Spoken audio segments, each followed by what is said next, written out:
이게 2012년도에 나왔어요. 그쵸? 10년 전이죠. 38등? 근데 우리는 지금 알았죠. 그죠? 여기 계신 분들은 상당히 좋은 다큐멘터리예요. 잘 만들어진 다큐멘터리고 우리가 1편은 뭐였죠? 통화량. 그쵸? 자본주의가 어떤 식으로 만들어졌는지. 돈은 빚이다. 그리고 그쵸? 1편의 주제가 뭐였죠?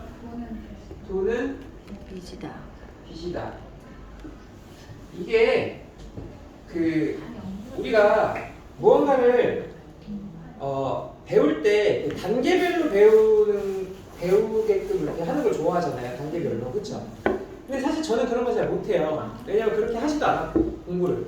근데 이게 어느 순간에 이게 딱 맞아 떨어지는 그런 시기가 와요. 그러니까 그게 이제 자유자재로 이제 왔다 갔다 하는 그 시기가 오거든요. 근데 사실 우리가 단계별로 뭘 배운다고 해도 그게 내가 실제로 하지 않는 이상은 단계별로 배운 게 아무 의미가 없어요. 왜냐면 그게 그냥 내 머릿속에만 있는 거기 때문에 의미가 없잖아요. 우리가 학교에서 아무리 시험 성적 잘 나오고 공부 잘한다고 해서 사회 나와야지 시작이지 그대로 되진 않잖아요. 절대로. 마찬가지라는 거예요. 투자도. 근데 제가 이 다큐멘터리를 보고 이렇게 느꼈던 게 이거 보면서 같이 이야기하면 어쨌든 얘네들은 체계별로 나온 걸 거 아니에요. 그러니까 얘가 왜 1편에서 빚이라고 했겠어요. 그러니까 우리가 이런 걸 생각해보면서 한번 접근을 해보면 좋잖아요. 그죠? 그러니까 알고 보니까 우리가 몰랐던 우리는 돈이 중요하다고 생각했는데 님이를 돈은 그냥 빚이네. 계속 그냥 늘어나기만 하는 거였네. 근데 나는 돈이 중요하다고 생각하고 자산에 대한 것을 하나도 공부하지 않았던 거죠. 그렇죠? 그러니까 결국 돈은 빚이니 이 1편에서 이야기하고자 하는 건 뭐예요? 지금 우리가 사는 이 자본주의의 통화 시스템에 대해서 얘기하는 거죠. 그러니까 빚이라는 거는 뭐라는 거예요? 위험하다는 거죠. 그쵸? 내가 빚을 진다라는 건 내가 그 빚을 감당할 수 있는 능력 내지는 가치관 내지는 철학이 있어야 된다는 거잖아요. 이해되세요? 그래서 제가 돈은 빚이다라고 하고 나서 자본주의에서 돈을 버는 세 가지 방법 하면서 이제 이런 식으로 막 접목을 시키면 돼. 뭐가 있었죠? 앙드레 포스톨라이라는 사람이 세 가지를 얘기했다. 부자가 되기 위해서 첫 번째 뭘 해라? 부자랑 결혼해라. 근데 그거 다 여기 못했잖아. 나 그런데 그 다음에 근데 뭐 현재까지 그쵸? 그 다음에 두 번째는 뭐였어요? 두 번째 네? 사업을 해라. 장사를 해라. 그죠? 그래서 그 얘기하면서 추천해드렸던 책이 뭐였어요? 장사의 신. 그쵸? 그 다음에 또 다른 것도 있지 않나? 아무튼 영화도 추천해드리면서 그쵸? 그러니까 두 번째는 뭐예요? 그러니까 첫 번째는 우리가 이제 정리를 하면서 가는 거야. 이렇게. 첫 번째는 뭐예요? 부자와 결혼을 하라. 그쵸? 그 두 번째는 근데 이 부자라는 거는 나중에 부자가 될 수도 있어요. 지금 결혼하신 분이 나중에 부자가 될 수도 있고, 그렇죠? 그 다음에 두 번째가 뭐라고요? 사업을 하라. 그죠? 세 번째가 뭐예요? 투자. 이 두 개가 아니면 이 두 개가 다 안 되면 그러면 뭐 하라는 거예요? 투자를 하라는 건데 여기서 그냥 투자를 하는 게 전업 투자자가 되라는 말인가요? 아니겠죠? 그죠? 제가 투자를 할 때 가장 중요한 게 뭐라고 얘기했죠? 투자를 할 때. 하나씩 정리를 해보자. 제가 돈을 얘기하면서 돈이 빚이다라고 얘기했죠. 그쵸? 돈이 어떻게 돼야 된다고 했어요? 흘러야 된다. 그쵸? 돈은 계속 흘러야 된다 하면서 제가 무엇과 빗대어서 설명을 드렸죠? 나의 신체, 나의 몸과 빗대어서 설명을 드렸죠. 그럼 우리의 이 자본주의 시스템 내에서 심장의 역할을 하는 기관이 어디예요? 심장의 역할을 하는 게 어디예요? 은행. 그쵸? 은행이죠. 그러니까 머릿속으로 이미지를 상상해 보시는 거예요. 그냥 내가 하나의 자본주의 체계야. 그러니까 은유로 생각해 보는 거야. 근데 돌아야 돼. 뭐가 돌아야 돼? 돈이 돌아야 돼. 그럼 돈을 뻐부지라는 게 내 몸에서 어디예요? 심장이죠. 그쵸? 그러면 이 자본주의 시스템에서 심장인 금융이 없으면 어떻게 돼요? 난 죽어. 그럼 자본주의는 결국 망하는 거예요. 그죠? 그러니까 내 심장이 그러면 요소까지 끝까지 뻗어나가게 하기 위해서 심장이 건강해야 되는데 문제는 뭐예요? 심장이 지금 안 건강한 거잖아. 돈이 어디에는 많이 들어가고 어디에는 안 들어가고 하니까 문제인 거잖아요. 이해되세요? 지금? 그러면 어떻게 돼? 내 신체가 사실은 건강해야 되는데 그러기 위해서는 이 심장을 제대로 컨트롤할 수 있는 뭐가 있어야 돼요? 철학이 있어야 되는 거잖아요. 내 머리가 있어야 되는 거잖아요. 그렇죠? 내 이성이 있어야 되는 거잖아요. 근데 이게 망가지니까 내 몸도 망가지는 거예요. 똑같은 개념이잖아요. 그렇죠? 같은 개념이에요. 심장이 움직이지 않잖아요. 자기 스스로. 그냥 이건 하나의 기관인 거잖아. 근데 얘가 안 되니까 얘가 망가지는 거죠. 그래서 아까 3부에 나오는 것과 연관되지만 아까 말씀하셨죠. 그 돈 다 어디 갔어요? 아무도 몰라요. 근데 걔 중에 소수의 몇몇은 그 돈 갖고 호의호식을 하면서 살고 있겠죠. 그렇게 살아가겠죠. 그럼 결국은 뭐예요? 모르는 사람만 또 당한 거죠. 어머니라든가 저희 어머니도 있을 수 있고요. 그렇죠? 다 뭐예요? 믿었기 때문이죠. 이해되세요? 자, 3부 얘기는 이제 계속 반면서 할 거니까 결국은 심장이고 그럼 몸에 도는 거는 뭐예요? 돈이죠. 돈. 그 돈이 계속 돌아야 되는 거예요. 돈이. 근데 이 돈이 여기까지 가야 되죠. 내 몸에 가까운데 예를 들어서 내가 심장이 여기 있어. 근데 뭐 피가 펌프질을 하면은 가까운 곳은 빨리 갈 거 아니야.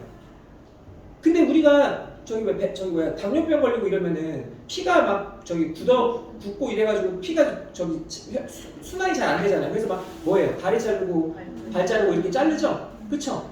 그럼 이 맨 끝은 어디 가요? 백성들, 내지는 국민들이겠죠.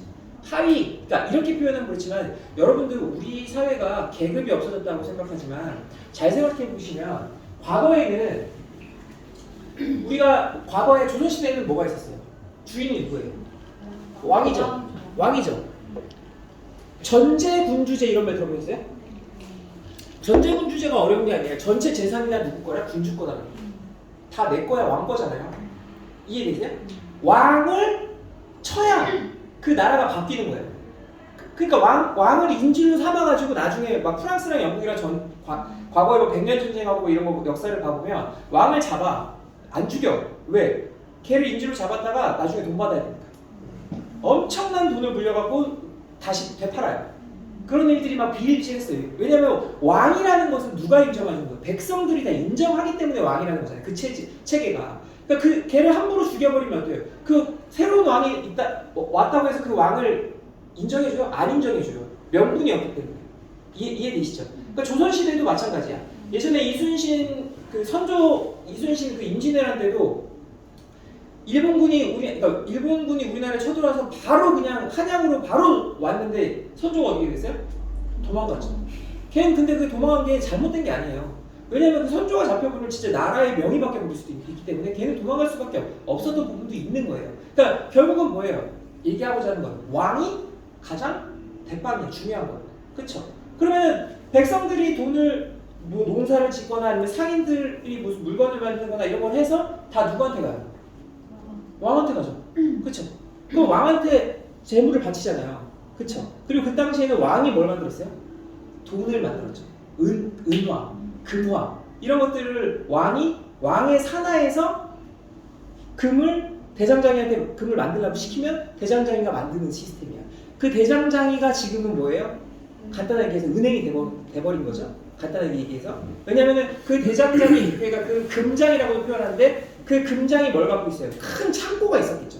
금을 많이 모아놔야지 거기서 뭐 금세공도 하고 아니면 주화나 이런 것도 만들고 할 거 아니에요. 이해되시죠? 근데 그 당시에는 왕이 돈이 많아서 왕이 뭐 어디 집에 금고가 있는 게 아니라 걔네들 거기에 이제 보관이 되어 있겠죠. 그러면은 그 당시에 왕만 돈이 많은 게 아니라 귀족들도 돈이 많았을 것이고 상인들도 어쨌든 돈을 벌어들이면 그런 돈들을 다 어디에 넣나요? 금장에 맡기는 거야. 왜냐면 내가 집에 갖고 있으면 불안하잖아. 도둑이 될 수도 있고. 그리고 지금은 현금이 필요해 안 필요해? 필요 없잖아. 지금은 이게 뭐 무슨 역할이야? 금장 역할이 하는 거야. 창고 역할을 하는 거잖아요. 지금은. 이해되시죠? 근데 그 당시에는 어때요? 이런 큰 곳에 금을 보관할 수 있는 그 방이 있었어야 됐죠. 이해되시죠? 그러니까 이 당시에는 뭐예요? 왕이 모든 거를 다 할 수 있었던 시대였던 거예요. 그렇죠? 근데 지금은 어때요? 시대가 이 당시에는 그 시스템이 예를 들어서 조공을 막 바쳐 왕한테 막 세금도 막 무슨 농산물이나 이런 걸 막 바칠 거 아니야. 그럼 왕은 뭐 해야 돼? 왕은 그걸 모아야 돼? 먹어야 돼? 막 먹기도 하고 또 왕 밑에 일하는 사람들이 얼마나 많아. 그쵸? 그 왕 일하는 사람들한테 뭐 해야 돼? 돈 줘야죠. 그러면 그 돈들이 다 어떻게 돼? 왕이 무조건 왕은 소비를 해야 돼. 그래야 돈이 돌아. 이해되세요? 막 조공을 바쳤어. 근데 조공 바치면 뭐해? 돈이 돌게끔 하는 시스템이 왕이 돈을 써야지만 돈이 돌 거 아니에요. 이해되세요? 이해 안 된다. 되시죠? 그러면 이 시스템 되게 웃긴 거야. 그러면 그 돈이 이렇게 어디로 들어가요? 국민들한테 또 이렇게 백성들한테 돈이 들어갈 거 아니에요. 그러면 백성들은 어디에 또 돈을 갖다 바쳐? 또 다시? 왕한테 돈은 바치지 않고 왕한테는 조공으로 막 이렇게 뭐 무슨 저기 뭐 물건이나 이런 것만 했다고 했잖아요. 그러면 그 돈들을 다 저기 성당이나 교회에 대한 그 돈들을 다 내는 거야. 그러니까 교회가 어때요? 엄청나게 부흥하는 거야. 그러니까 걔네들은 돈이 돌아가는 시스템이 어때요? 굉장히 단순하죠. 그러니까 교회가 돈이 많아요, 안 많아요? 많죠. 그러니까 왕이랑 붙는 거야. 그러니까 지금은 정치와 경제가 유착이 되죠. 그때는 종교와 왕이 유착이 되는 거예요. 이런 시스템으로 돌아가는 거예요.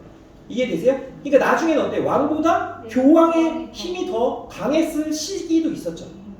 그 당시에는 굉장히 간단한 시스템이었어요. 근데 그런 과정 속에서 누가 피폐해져요? 백성들이 엄청난 피폐해져요. 그렇죠? 그래서 들고 일어난 운동들이 뭐예요? 무슨 명예혁명이라든가 아니면 무슨 프랑스 시민혁명이라든가 막 이런 것들이 막 일어나면서 스스로 그 고통스러운 기간을 견디면서 쟁취한 그 시스템이 뭐 민주주의다 뭐 이런 말들을 하는데 그러면서 이제 뭐 부르주아들이 뭐 이렇게 올라오면서 결국은 왕이 갖고 있던 권력 그 힘이 누구한테 분산된 거예요? 그냥 이런 백성들이나 시민들한테까지 분산이 됐지만 분산이 됐다고 해서 그게 전체적으로 싹 다 된 거예요, 공평하게? 아니죠. 무슨 세력이 다시 일어났어요? 그러면서 상인들, 신흥 귀족들, 부르주아 세력들이 다시 치고 올라오죠. 그러니까 거기서 무역을 했던 사람들 내지는 그 금장을 통해서 금고에 돈을 이렇게 많이 모아놨어. 저번 시간에 얘기했죠. 뭐 예를 들어 100을 모아놨어. 근데 실질적으로 돈을 찾는 사람은 10%밖에 안 되는 거야. 그럼 나머지 90%는 계속 여기 안에 있는 거야. 돈이. 이해되시죠? 그러니까 어때요? 이 금장을 관리하던 애가 대장장인데 생각해보니까 야 이거 90%가 돈이 있는데 이거 왜 여기 묵혀놔? 빌려주면 되잖아. 그냥 있다고 치고 빌려주면 되잖아. 하면서 돈이 풀려나가는 시스템의 기초가 뭐예요? 이게 은행이 만들어지는 하나의 탄생 배경이라고 말씀드렸잖아요. 그죠? 그래서 지금 반대로 생각하면 되세요. 통화량이 늘어나면서 대출을 함에 있어서 지급준 비율이 10%라고 말씀드렸죠. 이해되세요? 10%는 갖고 나머지는 빌려준다. 근데 왜? 돈 찾으러 오는 사람들이 있으면 지급준 비율을 갖고 돈을 줘야 되니까 그 10% 똑같죠.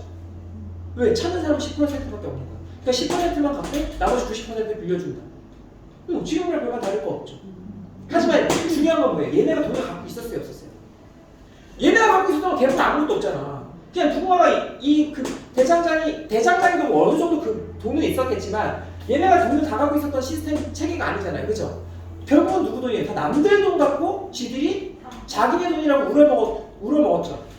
그래서 미국에서 저번 시간에 말씀드렸죠. 그게 왜 네가 나한테 돈을 빌려주고 내 부동산을 담보로 했고 왜 네가 가져가 네 돈도 아닌데 이렇게 하고 소송 걸었는데 그 소송에서 이겼다고. 근데 그 판사가 가만 생각해보면 이거 진짜 웃기는 시스템인데? 그래서 그것을 그 당시에는 13개 주, 12개 주밖에 없었는데 다 이어지죠? 그래서 주끼리 아무리 이상하다 이런 시스템으로 이거 민주주의에 대한 갈망이 미국이 엄청났다고요. 왜냐하면 미국이라는 나라는 어때요? 떨거지들이 가서 만든 나라잖아. 유럽에서 서유럽에서 기독교적으로 개신교가 뭐 활성화되면서 실질적으로 카톨릭에서 위배된 사람들이 식민지화 되는 과정에서 넘어가서 만들어진 나라라고요. 미국은. 그러니까 사실은 지금도 미국은 영국에 대한 어떤 그런 우상화 같은 그런 느낌이 굉장히 커요. 문화적으로도 그렇고. 근데 서유럽은 누구를 또 좋아해? 로마. 로마에서 이렇게 다 파생되는 거라. 그럼 그런 게 다 있어요. 그러니까 유럽은 역사를 배울 때 무엇부터 배우냐면 로마부터 배워요. 그리스 로마 신화부터 배워요. 아무리 내가 독일인이고 프랑스인이고 뭐 해도. 왜냐면 그 문화가 다 가기 때문에. 이건 번외 얘기고. 아무튼 근데 뭐 어떻게 기다렸어요? 그 판사 뒤졌다 그랬죠. 그쵸? 물론 음모론일 수는 있지만 뻔하잖아. 누가 죽였는지 뭐. 그 링컨 죽었잖아. 똑같이. 그쵸? 그러면서 제가 무슨 말씀 드렸죠? 왜 중간에 은행이 있냐? 그냥 정부가 발행해서 정부가 돈 주면 되는 거 아니야?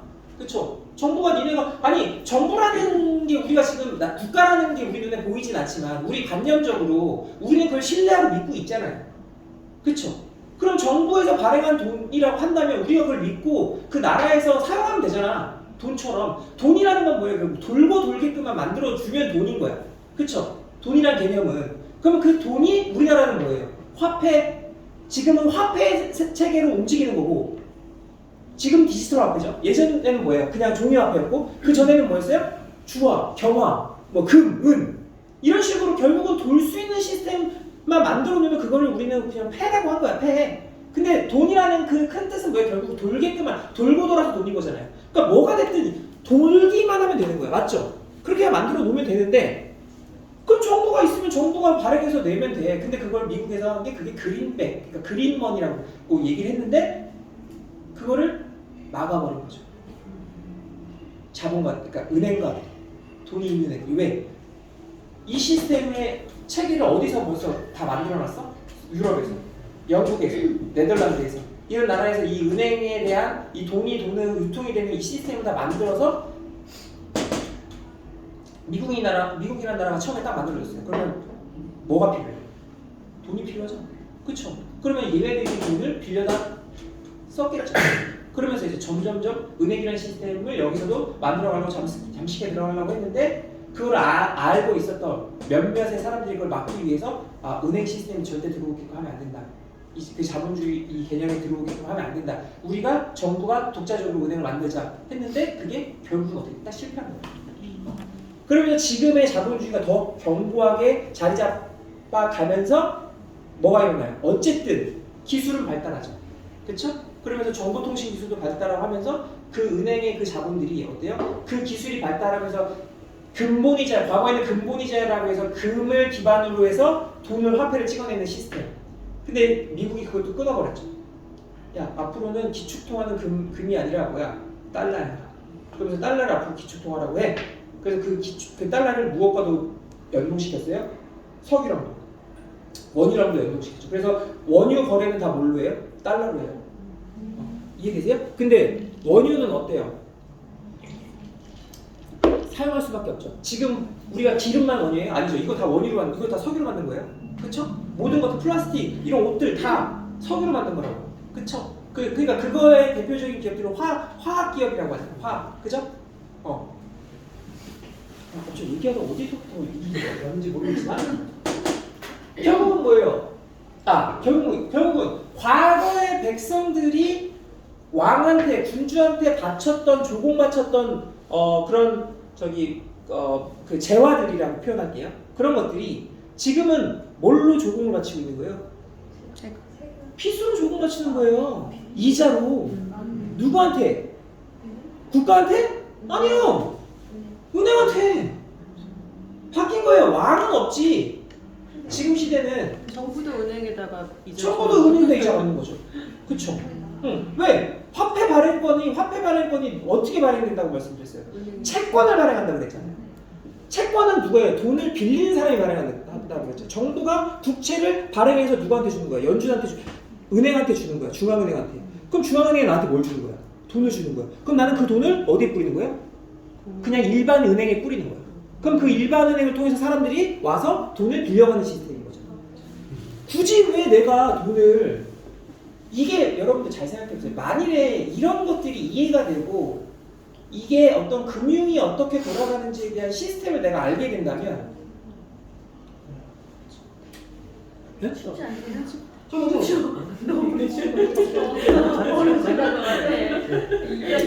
그러면 저기 민수야 가서 좀 꺼달라고 해. 추워? 아니면 전화해 전화. 네? 전화해 전화. 갔다 올게요. 갔다 올게. 근데 그리고 이런 걸 모르는 사람들은 네. 은행을 믿지 정부는 더 못 믿을 것 같은데요.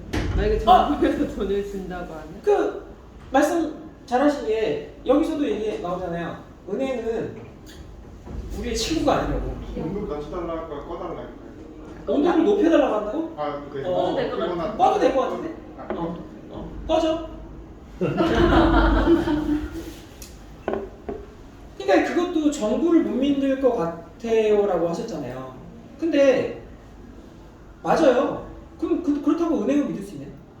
결국은 저 사람들은. 그러니까 사람들이 믿잖아. 그러니까 근데 제가 얘기하고자 하는 거는 여러분들이 만약 이런 시스템을 알고 지금 거의 40년간 아셨어요? 그냥 사셨잖아요. 근데 이게 어떤 문화로 자리 잡히고 이게 확장되고 커지고 하면 금융가들이 싫어하겠죠. 은행가들. 그리고 예를 들어서 어떤 나라가 처음에 만들어질 때 이런 것들을 만약에 알았다면 미국이라는 나라가 지금 저렇게 안 될 수도 있죠. 이해되세요? 아니 내가 예를 들어서 그 국가가 만든 금융 시스템 체계 하에서 국가가 만든 국가은행에 가서 내가 돈이 필요해서 돈을 빌렸어. 그럼 내가 국가가 만든 그 금융 체계 안에서 그 사람한테 이자를 갚으면 그 이자를 가지고 걔네들을 인프라 사업을 할 수가 있잖아요. 이자 새로운 어쨌든 뭔가가 창출이 됐잖아. 새로운 돈이 그 시장 안에서. 이해되세요? 그리고 이자가 이렇게 높을 필요가 없겠죠. 그렇잖아요. 지금 사실 잘 생각해보세요. 우리가 투자를 한다고 이렇게 하지만 돈이 이렇게 막 풀림으로 인해서 실제 경기가 나아지 않나요? 경제가? 아니잖아요. 사람들이 다 그냥 가상의 자산만 샀을 뿐이지, 그러니까 가상의 자산의 가격만 올랐을 뿐이지 실제로 실물 경제에서 사람들이 피폐해지고 힘든 건 별반 다를 게 없어요. 그렇지 않아요? 그럼 왜 이런 시스템을 만들어서 다 힘들게 하냔 말이야. 만일 그런 세상이 온다면 예를 들어 저 같은 사람도 먹고 살 게 없겠죠? 만약에 따지고 보면. 왜냐면 나는 이 금융권에 있는 이 시스템 체계가 있어야지만 사실 거기서 일하는 사람들이 있는 거잖아요. 근데 주식이나 이런 것도 사실은 뭐 단타하고 이런 사람들 그 빚 땡겨가지고 막 넣어가지고 막 한 방 막 먹으려고 하고 막 이런 모든 것들이 다 결국은 통화량에 의해서 만들어지는 거잖아요. 그렇지 않나요? 그러니까 오히려 정부가 어떻게 했든 아니면 금융가가 은행권이 어떻게 돈을 빌려주건 간에 제가 생각했을 땐 그래요.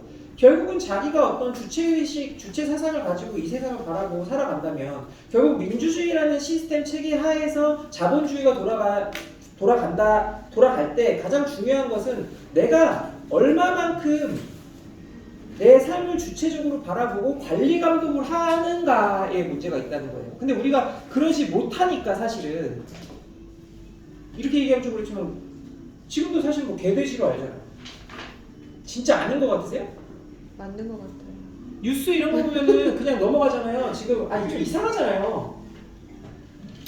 뭐가 도대체 잘못한 거고 뭐가 잘한 거야. 아니 그 이해찬이라는 분 아세요? 과거에 한 일례로 이해찬 그분 자살했잖아요. 그분 아시죠? 이해찬. 자살했어요. 이해찬이라고. 그 예전 민주노동당 만드셨던 분 있어요. 근데 이회찬 말고 이해찬. 근데 그분이 2000년 초반인가 삼성전자에서 그 검찰이랑 그 검찰 관련된 그 정계 인물 7명인가 8명한테 뇌물주유 사건을 터뜨렸어요. 그 정보를 입수해갖고 기무사에서 그 정보를 받아갖고 그거를 언론에 냈단 말이에요. 그러면서 그 7명의 실명을 다 퍼뜨렸단 말이에요. 근데 그 사람은 유죄받았어요. 그게 불과 2000년 이후의 일이에요. 왜? 실명 공개했다고. 근데 그 실명은 어차피 다 공개될 거야. 거기서 그 사람이 말 안 해도 어차피 공개될 거였는데 거기서 공개했다고 다른 사람들 다 무죄 받고 골 때리죠. 근데 그냥 조용히 넘어갔어요. 뭐 이런 얘기하면 한 것도 없고. 그러니까 사실 중요한 건 뭐냐라는 거예요. 결국은 교육이라는 거예요.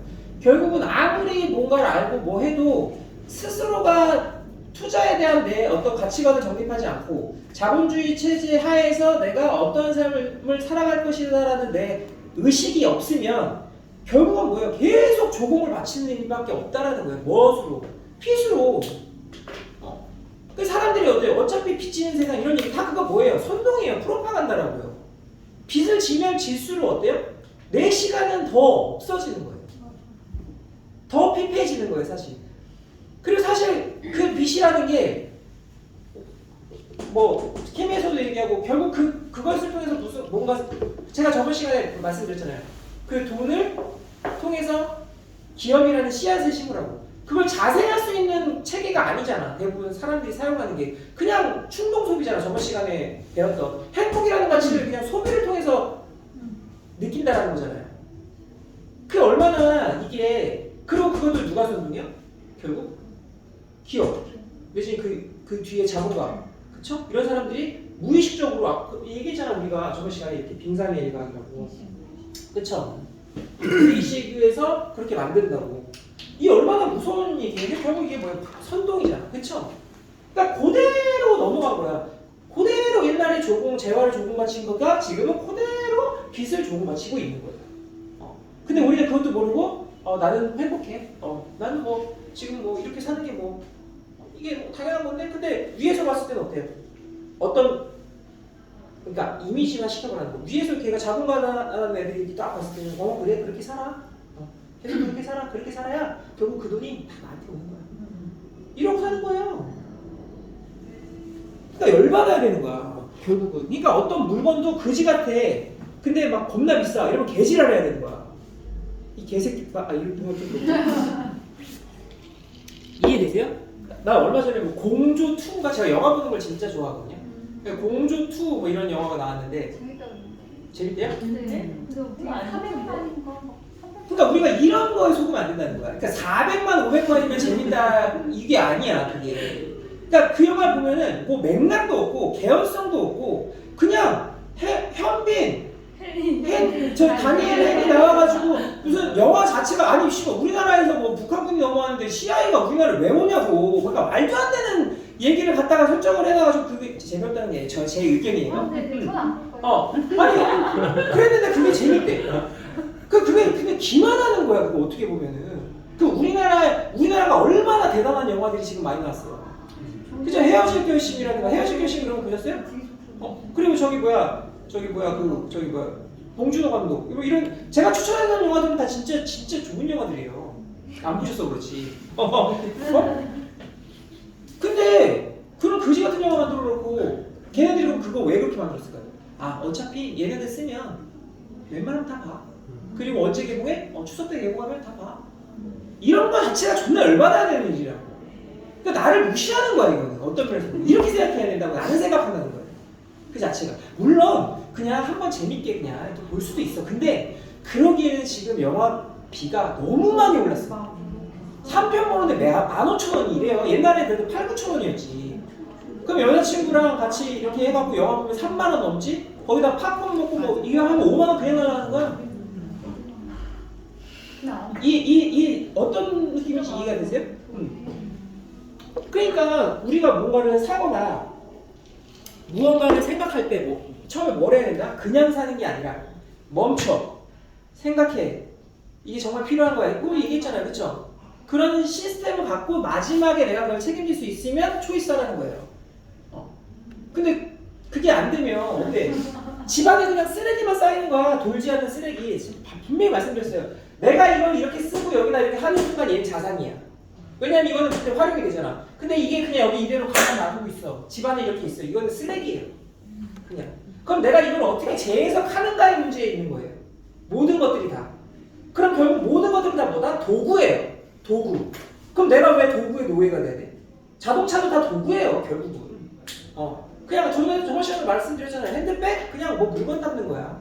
루이비통 가방 갖고 싶어? 그러면 그거 그냥 내가 그냥 도구처럼 이용해서 갖고 댕겨. 인정. 근데 그렇게 안 하잖아. 그냥 모셔놓잖아. 그게 뭐냐고. 외제차? 사! 근데 디젤차 사. 아니 외제차 사면서 기름 걱정을 왜 해? 같은 맥락 아니에요? 결국은? 그렇다. 이게 근데 처음에 제가 이런 얘기 하는 것과 제가 지금 하는 게 달리 들리실 거예요. 그쵸? 그게 결국은 우리는 아무것도 안 한 것 같지만 의식이 계속 바뀌어가고 있는 과정에 있는 거라는 거예요. 이게 제가 맞다라는 게 아니라 그래 이렇게도 생각해 볼 수 있어. 근데 이게 더 뭔가 진실에 가까운 것 같아. 그러면은 내가 그렇게 느끼면 그대로 실천하면 되는 거예요. 앞으로. 근데 그게 처음에 투자를 한다는 게 얼마나 어려운 건지 아시겠죠? 쉽지가 않은 거예요, 사실. 근데 대부분의 사람들은 투기로 조장한다는 거예요. 제가 여러분한테 수익률 얘기 이런 거 절대 말 안 하잖아요. 해봐야지 아는 거예요, 수익률도. 그거 사회에서 나오죠? 그쵸? 거기서도 그런 얘기 하죠? 사람들이 대부분 투자 상품을 수익률에 비교해서 생각을 한다. 그쵸? 그런 얘기들 나오죠? 고수익의 저위험 상품은 있을 수 없다. 그쵸? 그거 있으면 내가 살 거다. 그런 얘기도 하죠. 어우, 잘 보셨네. 그러니까 저는 그거를 약간 핑계했어요. 그쵸? 전문가들 다 사지 왜 우리한테 이럴 수도 있어. 맞아요. 근데 그런 상품은 없다는 거예요. 그런 상품은 절대 있을 수 없대요. 그래서 우리가 경제학 제일 원칙이 뭐예요? 이 세상에 공짜는 없다는 거예요. 그게 그래서 나온 얘기예요. 결국은. 자, 그럼 결국은 돈은 빛이다. 이게 어느 정도 이제 머릿속으로 이제 스토리가 돌아가시죠. 그죠? 자, 그 다음에 이 편이 뭐였어요? 소비는 감정이다. 소비는 감정이다. 멋있는 말이죠. 그죠? 감정이니까 뭐예요? 감정은 컨트롤해야 되죠. 그죠? 그래서 이거를 이거를 저는 제 개인적으로 이래요.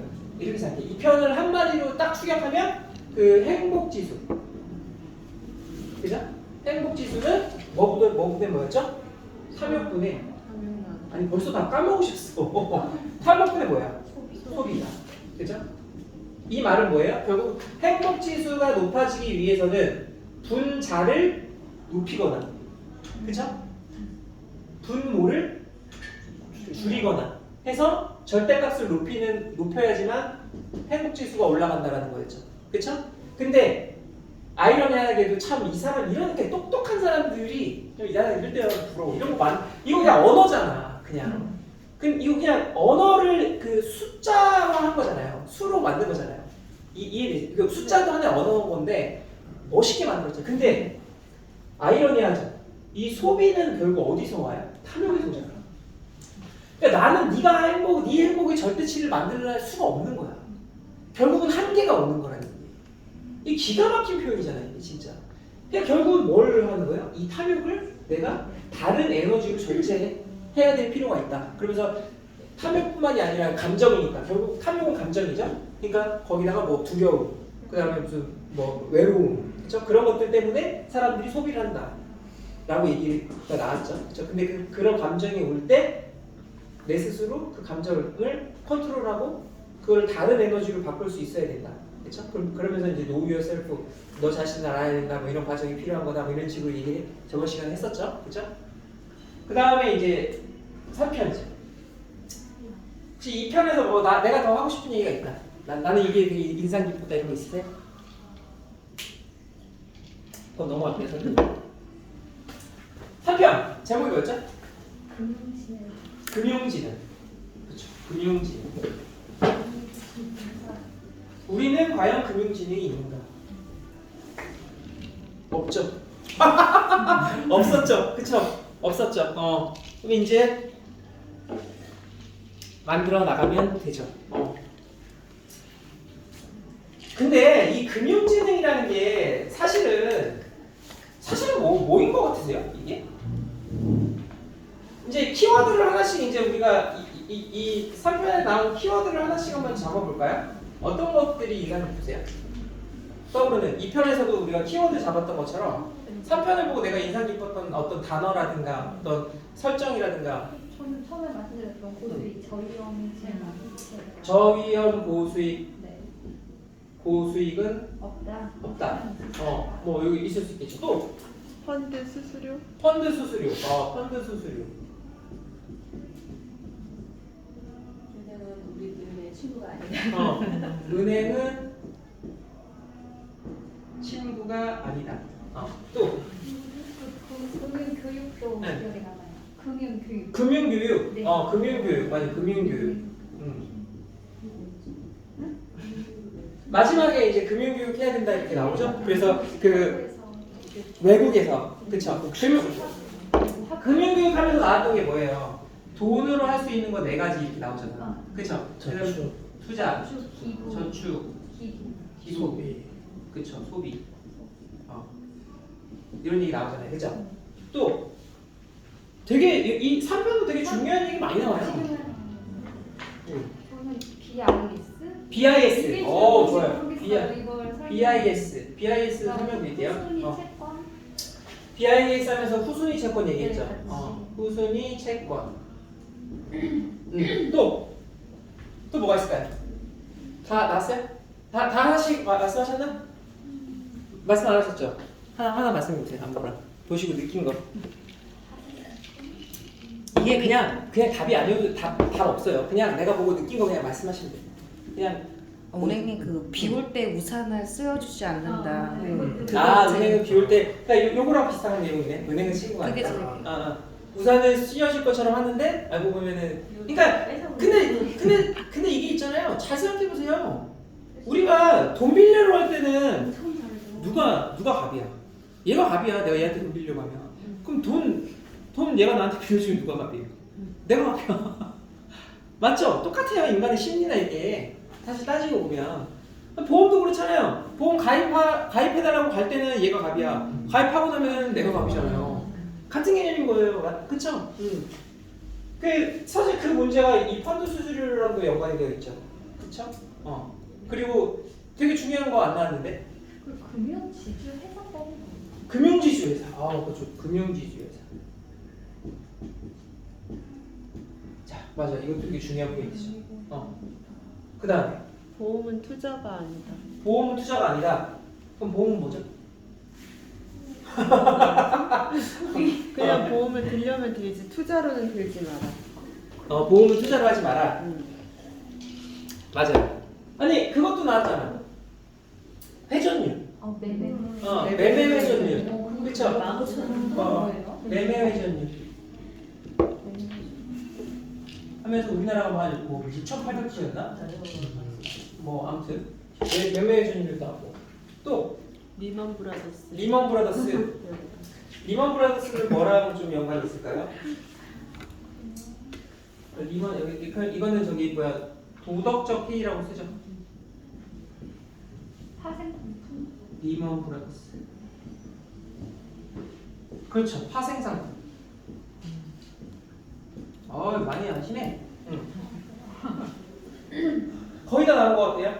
민수는 뭐 아까 뭐 본 거 중에서 기억나는 거 있어? 거의 다 나온 것 같아. 내가 본 거니까. 그래? 너가 본 거 다 나왔어? 그럼 다 본 건데? 중간 졸았다며. 반밖에 안 봤는데. 반밖에 안 봤는데 다 나왔어? 자, 3편에서 얘기하고자 하는 게 뭐였을까요? 그리고 저는 개인적으로는 멘토가 제일 중요하다고 생각해요. 이 3편에서는. 3편에서 마지막에 그런 얘기 하잖아요. 전체적으로 이런 일들이 많이 일어나고 했는데 나중에 실질적으로 그런 자산을 맡길 사람이 없다라는 얘기를 하잖아요. 이해하세요? 그세요? 그러면서 이 수수료랑 연관해서 말하죠. 그래서 외국에서는 어떤 누구한테 금융상품을 가입을 해서 그 가입한 그 상품에서 수수료가 나가는 게 아니라 뭐예요? 변호사처럼 그쵸? 자문료를 낸다고. 자문료를 낸다. 근데 우리나라는 그 시스템이 아니에요. 아직까지도. 우리나라는 이런 금융 문화 자체가 안 만들어져 있어요. 그 자체가. 이해되세요? 근데 잘 생각해보세요. 여러분이 지금 개인 투자를 안 하시고 하셔서 그렇지 막상 개별 투자를 하셔야 한다고 하면은 이거는 그냥 어떤 가장 기본적인 또 내용인 거고 여기에 이제 또 재무제표라든가 또 차트라든가 실질적으로 공부를 굉장히 많이 하셔야 돼요. 물론 그 공부가 재밌고 필요한 공부예요. 그리고 차트나 이런 것도 볼 줄 알아야 되잖아. 내가. 이해되세요? 그리고 내가 내 감정을 또 컨트롤할 수도 있어야 되거든요. 투자라는 거. 그게 계속 이어져요. 계속. 그러니까 만일에 중요한 건 근데 아까 제가 뭐라 그랬어요? 돈이 계속 흘러야 된다고 그랬잖아요. 그리고 전업 투자를 하면 또 안 되잖아. 그쵸? 그러니까 어때? 내 일도 일이야. 그럼 내가 일을 하면서 이것까지 같이 보는 거는 굉장히 왜? 우리 신부님. 아니. 그래서 결국은 펀드 운용사라든가 아니면 이런 데 가서 가입을 할 수밖에 없는 지금 환경 조건일 수밖에 없다는 거예요. 근데 중요한 건 뭐예요? 불안전 판매가 되잖아. 불안전 판매. 그죠? 이 완전 판매가 안 되잖아요. 이 금융상품은. 그리고 가장 중요한 게 뭐예요? 지들도 몰라. 거기 여기서도 이 얘기 나오잖아. 지들도 뭘 파는지 모른다라는 거예요. 근데 중요한 건 거기서 그럼 꼼꼼히 따져보라 그러더라. 그거 어떻게 따져? 이런 교육은 안 시키고 판매 교육만 시키겠죠. 그렇죠. 판매 교육만 시키고. 아니 근데 여기 이 자본주의 이 체계 내에서도 이 다큐멘터리 내에서도 꼼꼼히 따져봐야 된다고 하지만 약관이 막 이래. 맞아. 그러니까 그러니까 결국은 보지 말라는 거야. 그러면 뭘 어떻게 바꿔야 돼? 보기 쉽게 바꿔줘야 되는 거거든. 근데 안 하잖아 이 사람들이. 그러니까 결국은 누구 다 죽는 거예요. 그러니까 사람들이 어때요? 필연적으로 내가 어떤 개별 투자를 하지 않는 대부분의 사람들은 내가 돈을 벌면서 펀드라든가 아니면 이런 거에 가입을 해갖고 내 미래 나중을 준비를 해야 된단 말이야. 어쩔 수 없이 내가 직접 투자를 한다거나 이러지 않는 이상은 내가 직접 운영할 수 있는 능력이 없는 사람들은. 근데 시스템 자체 이렇게 만들어놓으니까 믿어 안 믿어? 안 믿어요. 저도 옛날에 이렇게 투자하기 이전에 변액펀드 이런 것들을 가입해놓은 게 10년 이상 됐는데 된 게 있었어요. 그럼 10년 있으면 비과세 혜택을 받을 수 있어요. 변액펀드는. 근데 원금만 찾았어. 이 새끼가 내가 가입해놓은 펀드라는 것도 어떤 상품군이라는 게 있어요. 그러니까 어디에 투자하는 거, 미국에 투자하는 거, 브라질에 투자하는 거, 뭐 중국에 투자하는 거, 아니면 그 안에서도 뭐 채권 투자, 뭐 여러 가지가 있거든요. 근데 내 그 돈을 다 채권에다가 넣는 거야. 근데 채권은 그냥 말 그대로 은행에 이자 넣는 것처럼 그 이자 조금씩 더 나오는 거야. 근데 중요한 거는 요 근래 이자가 좀 오르고 있지 과거의 이자가 계속 제로금리였잖아요. 그러니까 어떻게 돌아가는지 사실 모르는 거야. 만일에 내 돈을 그냥 우리나라 내가 포함된 이머징 마켓 이런 거에다가 딱 넣어놨으면 수익이 많이 났지. 근데 거지 같은 거에 넣는 거. 그리고 중간에 또 관뒀더라고요. 없어. 그러니까 더 와닿는 거예요. 나는. 그리고 저만 이럴까요? 아니에요. 이렇게 당한 사람이 얼마나 많겠어요. 그리고 2008년도에 여기서 나오죠. 리먼 브라더스 사태. 그쵸? 네. 근데 이전에 변액 펀드를 미친 듯이 가입을 시켜. 사람들이. 이 금융상품을. 왜냐면은 주식이 미친 듯이 올라가니까. 리먼 브라더스 사태가 터지기 이전에 엄청나게 많은 상승이 있어요. 주식이. 그러니까 너도 나도 막 줄 서서 가입했단 말이야. 근데 가입했을 때는 좋지. 사람들 들어오니까. 그러니까 수수료 벌어먹고 하니까. 지금 끝났나? 몇 시에 들어? 8시밖에 안 되는 8시인데? 근데 어때요? 갑자기 리먼 브라더스 사태 터지고 뭐 하니까 갑자기 꼬꾸라졌죠. 그러니까 사람들이 너도 나도 해지하는 거야. 그러면서 운용사 욕하고 자기 보험 설계사 욕하고 이런 식으로 하면서 신뢰가 깨지고 아무것도 안 돼. 근데 이렇게 떨어졌을 때 예를 들어서 케미에서 예를 들어서 뭐 변액펀드에 이런 거 가입했던 사람이 있다고 한다면 절대 팔지 말라고 하죠. 뭐하라고 더 사라고 하죠. 어차피 오를 거니까. 근데 갭을 아는 사람 아무도 없으니까 어떻게 돼? 그냥 네 그럼 파세요. 이렇게 돼버리는 거야. 이게 없고 결국은 뭐예요? 그리고 수수료 졸라 높은 거만 가입시켜. 3편에서 얘기하는 거는 결국은 뭐야? 금융지능이 가입자도, 소비자도, 판매자도 다 없다는 거야. 그게 가장 심각한 문제라는 거예요. 개인들도 어때요? 내가 가입한 상품에 관심을 가져야 됨에도 불구하고 관심을 가진 사람이 있다 없다? 없잖아. 그러면서 다 그 책임을 누구한테 전가요? 은연중에 뭐 잘해주겠지 설계사가 잘 돌려주겠지 이러지 않나요? 설계사는 지도 모르는데 야 이거 그냥 이렇게 둘러대면 돼. 이러면 이거 왜 이렇게 수익률이 낮아요? 이거 시장이 안 좋아가지고 지금 어쩔 수 없이 떨어진다. 좀 기다려보면 다시 오를 것이다. 뭐 이렇게 얘기하면서 그냥 얼굴 부리는 거예요. 서로가 모르니까. 그러니까 어때요? 더 가입을 안 하지 지금 사람들이. 가장 큰 문제는 결국은 이 금융지능이 없다라는 거. 그리고 또 이것도 마찬가지죠. 은행은 친구가 아닌 거, 그렇죠? 그리고 연관돼서 이제 같이 나오는 거죠. 그리고 결국은 뭐예요? 투자라는 것은 적절한 밸런스를 유지해서 가는 거지 어떠한 뭐 나한테만 좋은 그런 상품을 그러니까 투자 자체를 로또로 받아들이는 거죠. 로또는 없다라는 거예요. 그렇죠? 그러니까 투자도 하지만 이런 건 있겠죠. 하이 리스크 하이 리턴은 있겠죠. 그렇죠? 내가 어떤 예를 들어서 리먼 브라더스 사태가 터지거나 이런 상황이 왔을 때 그리고 지금도 장이 굉장히 안 좋잖아요. 그렇죠? 그럼 이거는 사람들이 지금 리스크, 위험으로 위기라고 생각하잖아요. 그렇죠? 이럴 때 내가 투자를 한다면 돌아올 때는 더 크게 돌아올 수도 있다라는 게 하이 리스크 하이 리턴인데 이것도 뭐 상황 봐서 하는 거지 알지도 못하는데 이건 못하는 건데 못한다는 얘기예요. 아 그리고 보다 보니까 이런 얘기도 나오죠? 분산 투자. 왜 분산 투자라는 거예요? 어떤 일이 어떻게 일어날지 모르니까. 그렇죠? 분산 투자, 포트폴리오 투자, 그렇죠? 그래서 다방면으로 투자해라 이런 얘기. 근데 이 분산 투자라는 게 그냥 막 넣는 거 아니에요. 분산 투자라고도 표현하지만 이건 이제 포트폴리오 투자라고도 얘기를 하는 거예요. 그러니까 케미에서 예를 들어서 그 제시하는 그런 기업들은 분산 투자만의 이 개념이 아니라 다 좋은 기업들이라고 생각하기 때문에 투자를 하는 거예요. 이게 아직 저렴하고 저평가되어 있고 그리고 올라갔을 때의 기회를 놓치지 않기 위해서. 아무튼 그거 다 하고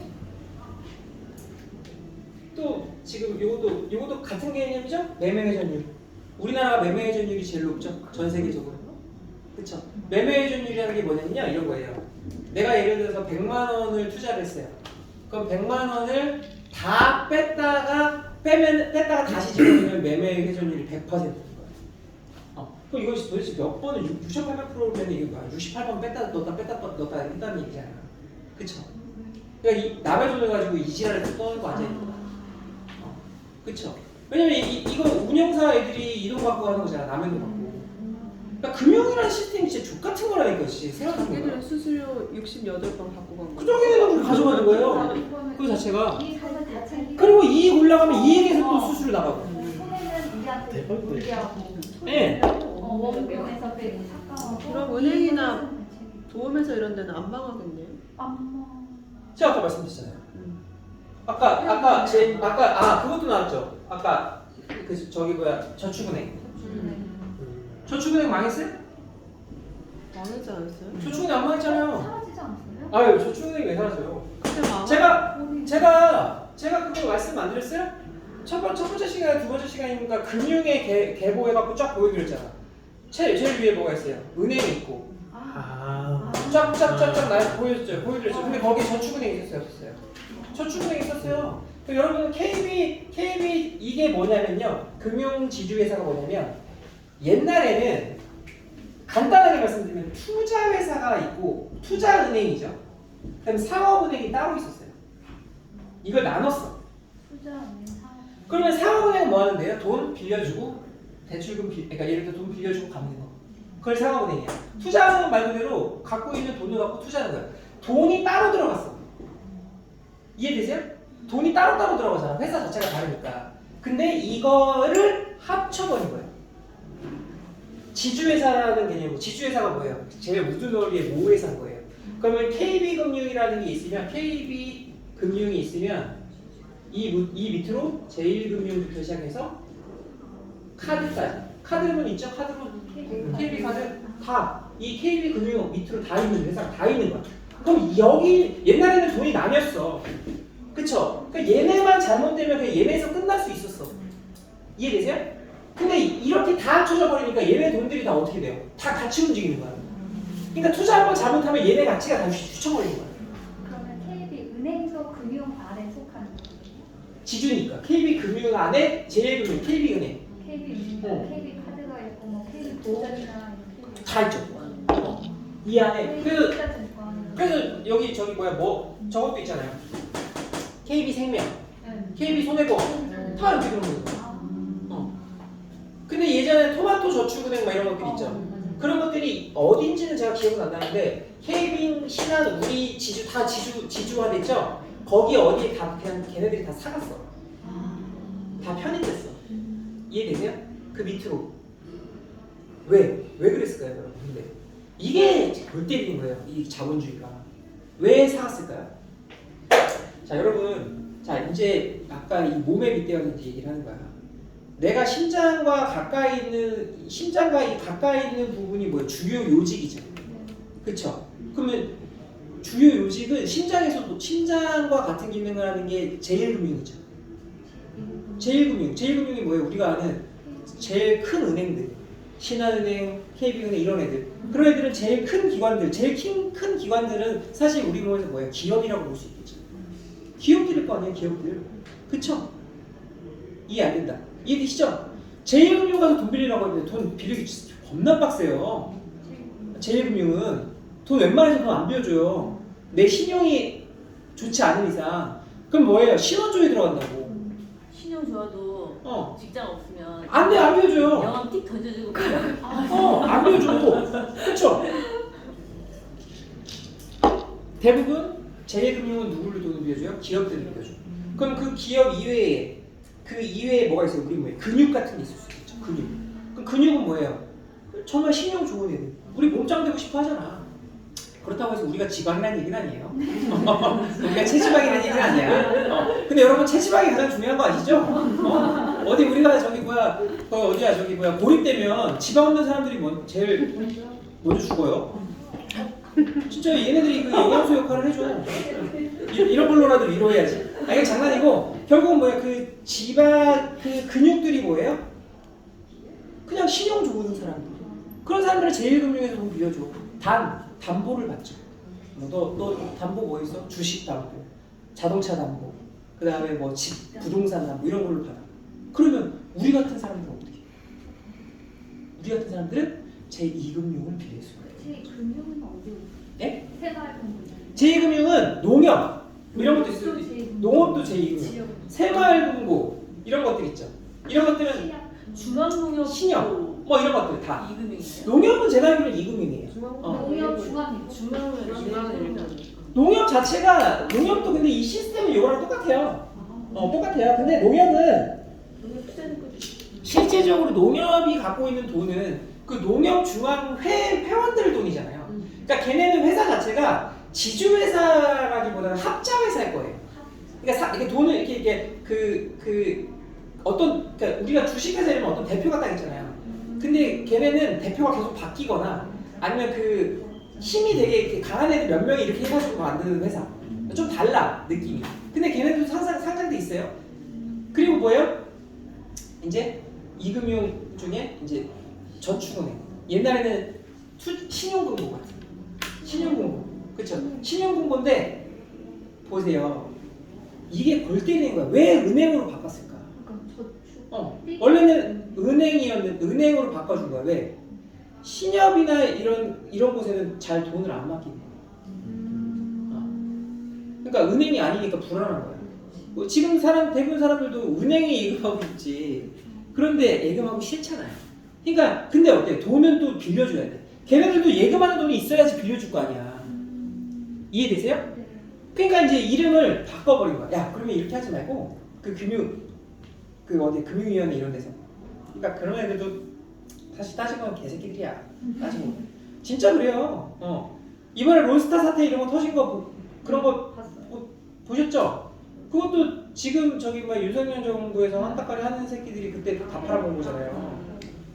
그러니까 그걸로 이제 우리 혈세만 2천 몇 억씩 막 날아가는 거야. 2천 몇 억이면 아유 씨. 근데 그럼 우리가 왜 줘야 돼? 그러니까 그렇게 가격이 올라서 다시 팔았는데 우리가 돈을 안 준 거니까. 졸라 싸게 사놓고 우리 세금으로. 꼭 우리 세금을 주지 누구 세금을 주지? 나라에서 진 건데 나라 기관인데. 그러니까 원래는 팔 수 없는 걸 팔게끔 지들이 사인하는 새끼들이 지금 저게 있는 거라니까요. 부총리인가 총리인가. 그러니까 미친 노릇인 거야. 이게 환장한 노릇인 건데 아무도 뭐라고 안 하잖아. 그러니까 이런 것 때문에 촛불집회해야 돼 사실. 그래서 이게 아무것도 아닐 수 있겠지만 이걸로 부산저축은행으로 죽은 사람이 몇 명이에요. 이 부산은행 대표의 개새끼가 이거 캠이 유튜브 보면은 제가 이거 그 소장님이랑 임동환 여고이랑 이거 조사해갖고 올려놓은 거 있어요. 3편인가 4편짜리로. 근데 좀 길어서 좀 지루하실 수도 있는데 거기 보면 이거 그 돈 이렇게 쓱 빼갖고 저기 어디 저기 뭐야 외국 나가가지고 페이퍼 회사 그냥 가짜 회사가 만들어놓고 그 돈 막 존나 쓰고 막 돌아다니고 막 이지랄했어요. 이 새끼가. 아무튼. 그러니까 은행이라고 만들어 놓으니까 어떻게 돼요? 사람들이 다 사람들이 와. 돈을 맡기러 와.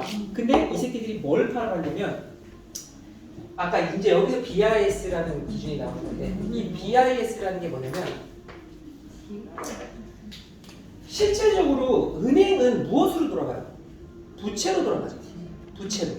부채 비율이 근데 은행 자체가 부채 비율이 너무 높으면 안 된다라고 정해놓는 거예요. 그러니까 분모에는 자기 자본이 있고 분모에 분자에는 저기 부채가 있다. 그러니까 이건 비율이 너무 높으면 안 되는 거야. 이게 반대인가? 반대예요. 반대예요? 밑에가 위험 가중 자산이 위에가 자기 자본. 아 위에가 자기 자본이야? 네, 아. 네. 그러니까 자기 자본이 높아야 되는 거야. BSI 비율이 높아야 되는 거야. 근데 예금은 뭐예요? 부채죠. 예금은 부채죠. 고객한테 빌린 거잖아. 그러니까 부채잖아. 그쵸? 그러면 예금이라고 치면 얘가 높아지겠죠.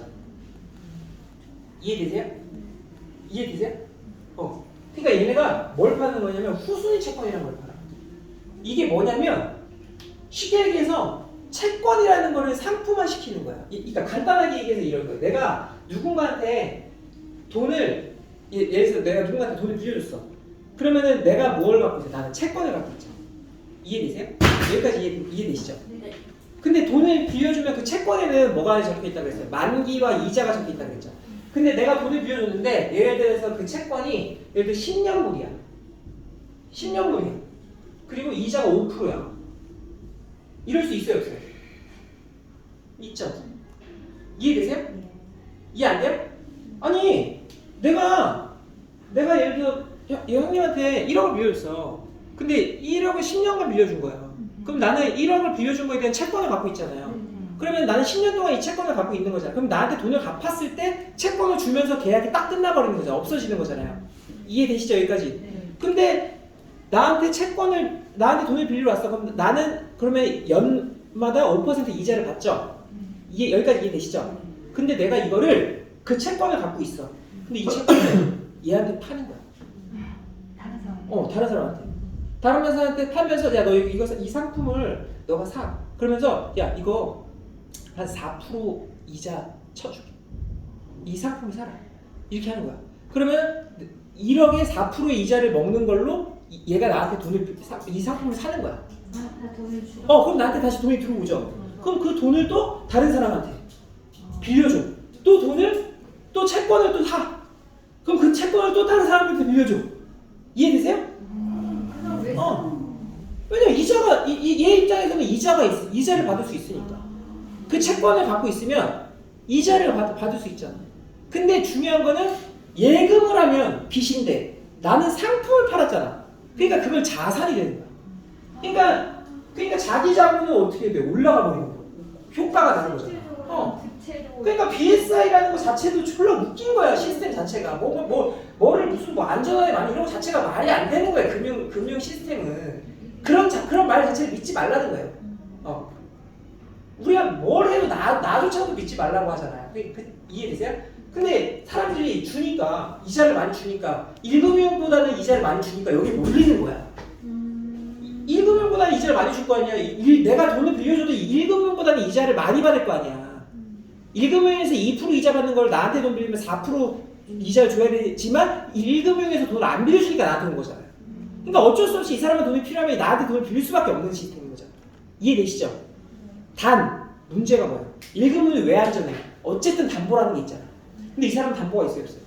없어요. 근데 나한테 돈을 빌렸어. 근데 이자는 받아. 근데 이 사람이 갚다가 나한테 돈을 못 갚게 되는 상황이 터졌어. 그러면은 다 갚았으면 문제가 안 돼.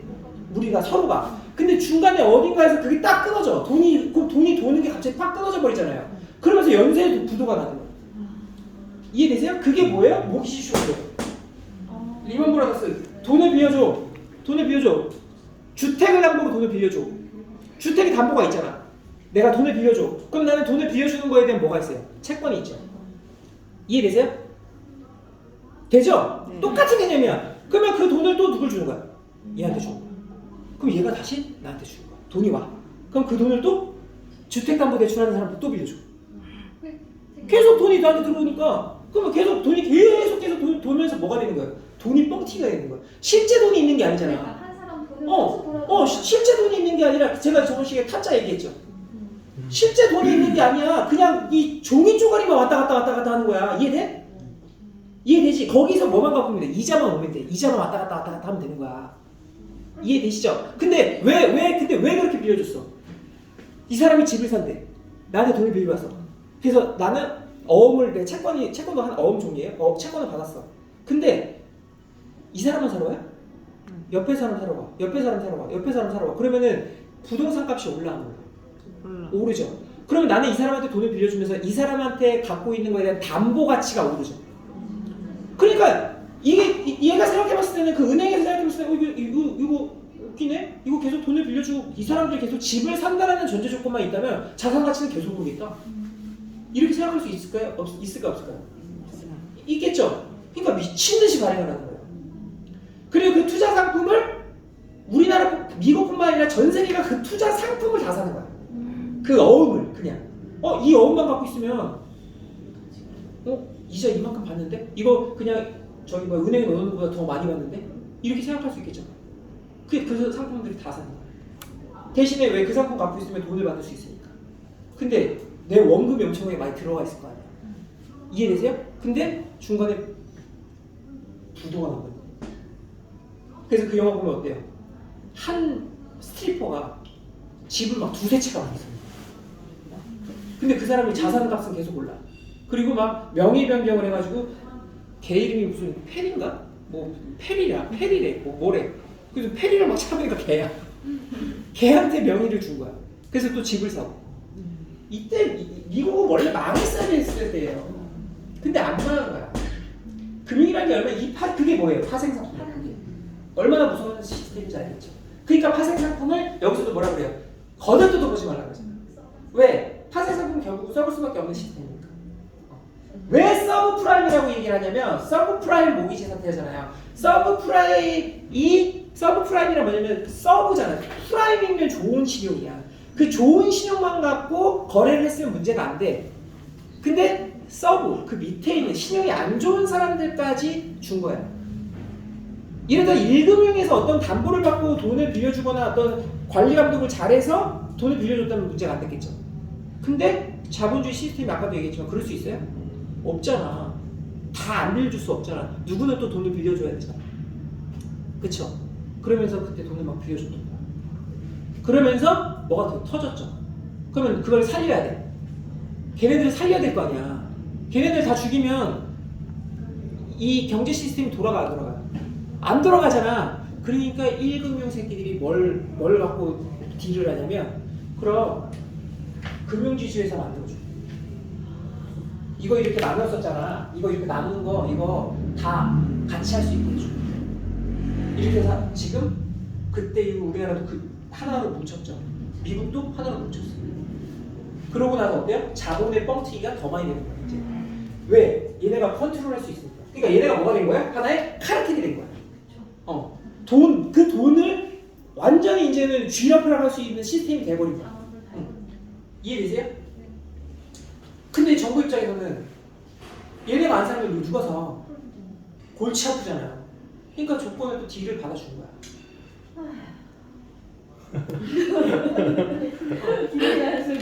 이 금융 스토리 이해되니? 있는 사람도 있고 없는 사람도 있고. 아니 뭐 우리나라도 똑같아요. 그러니까 우리나라 저기 서울 도시 계획 같은 거 옛날에 했던 그런 책들 보잖아요. 말도 못해요. 결국은 그 돈을 조달받기 위해서 뭐가 있어야 돼? 현물이 있어야 되잖아요. 그게 부동산이었던 거야. 야, 나 부동산 그 부동산을 그때는 재산공하고 재산공하고 군사정권이잖아. 그냥 다 뺏었어요. 그냥 사는 사람들. 그리고 청계천 이런 데 사는 빈민가 사람들 있죠? 다 밀어버렸어요. 처참해요. 그때 그 상황 보면. 근데 그때 집을 예를 들어서 집을 그 당시에는 지금은 서울이 종로나 중구나 이런 데야 좀 길이 안 좋지만 강남 가면 막 반짝반짝 하잖아. 이렇게 막 도로가. 근데 이 당시에는 길이 이렇게 났을까요? 안 났잖아, 그렇죠? 근데 이 당시 이때 집을 갖고 있던 사람들이 막 땅이 막 이런 식으로 막 갖고 있고 막 이랬을 거 아니야. 그렇죠? 막 이렇게 갖고 있었을 거 아니에요. 그리고 이런데 길이 이렇게 요 사이에 길들이 막 이렇게 났을 거 아니야, 그렇죠? 그러니까 이거 다 밀어버리고 대신에 이 집이 예를 들어서 한 40평이야. 그럼 야 너 한 20평만 줄게. 그 나머지 20평 땅들은 정부가 다 가져간다. 그러면서 그 땅을 빌미로 해가지고 시장에 파는 거예요. 팔하면 그 돈이 들어올 거 아니야. 그 돈으로 이제 저기 뭐 전기 사업 같은 거 하는 거. 돈이 없으니까. 근데 얘네들은 이게 도시계획이 이런 식으로 진행이 됐다는 거예요. 그러니까 그 땅의 주인이 아니라 그 땅에 위에 살던 세입자들은 어때? 그냥 다 쫓겨난 거예요. 그래서 강남 1970 영화 보면 그 이민호랑 그 저기 뭐야 김래현이랑 둘이 이렇게 자고 있는데 갑자기 포크레인 들어가고 막 때리는 있잖아. 그게 그런 거예요. 강남이 그렇게 해서 만들어진 거예요. 강남이라는 게 좋은 땅이 아니에요, 사실은. 지금도 막 매물되고 그렇잖아요. 옛날에는 지금의 강남은 사실은 용산이 강남이었어요. 용산 쪽이. 거기가 그 용산에 올라가서 그 한강을 바라봤을 때 뷰가 장난 아니거든요. 근데 도시계획 때문에 이게 강남이 지금 이런 식으로 바뀐 건데, 그럼 얘네들 입장에서 그럼 왜 40평인데 20평으로 줄었는데 왜 했을까? 도시계획 하잖아. 당연히 땅값이 오를 수밖에 없지. 인프라가 다 들어오는데. 그러니까 그래? 그럼 그냥 땅은 줄어들어도 어쨌든 가치는 올라가니까. 그러니까 미친 듯이 투자인데, 그러니까 결국은 뭐예요? 얘네가 뭘 알고 부자 된 게 아니에요. 다 운빨이지. 뭐 그렇다. 그럼 요 스토리 이제 어떻게 운영되는지 아시겠죠? 그쵸? 골 때리죠? 골 때리는 거야. 근데 리먼 브라더스 살리려고 또 뭐 한 거예요? 또 국가는 부채 졌죠? 빚 졌죠? 돈 찍었죠? 존나 웃긴 시스템이에요. 이게 그러면서 또 살렸죠. 근데 그 책임진 사람은 아무도 없다. 근데 집 뺏긴 사람은 그 영화 보셨어요? 집 뺏기는 거 뭐 내가 영화 추천 드렸었나? 안 드렸었나? 아무튼 집 뺏긴 사람은 어때요? 무궁무진하죠. 왜 담보로 집을 산 거니까. 그러니까 담보니까 이자 못 갚잖아. 그러니까 이제 가가지고 다 살려놓으니까 금융권 다 살려놓으니까 가가지고 빚 못 갚았네. 안녕. 그 영화 있는데? 그 영화 그게 그 영화예요. 제목이 뭐지?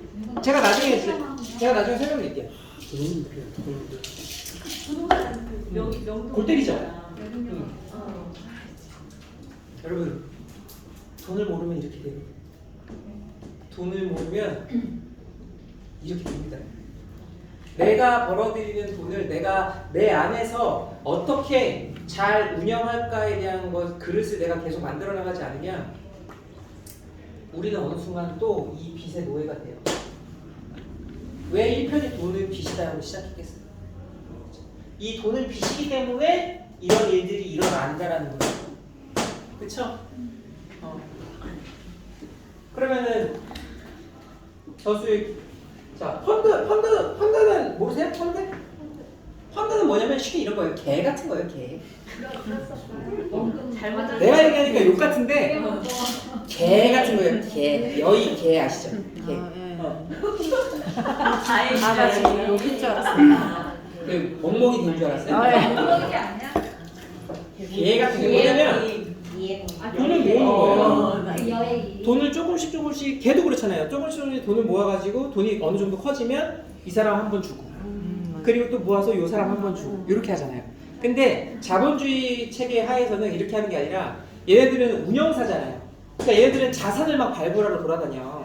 우리나라도 뭐 그렇지만 뭐 미국도 그렇고 베트남도 그렇고 뭐 러시아도 그렇고 여러 나라의 자산들이 있을 거 아니에요. 그러면 그 자산 내지는 그 회사 아니면 그 뭐 원자재 아니면 무슨 저기 뭐 채권 아까 이런 채권도 샀다 그랬죠?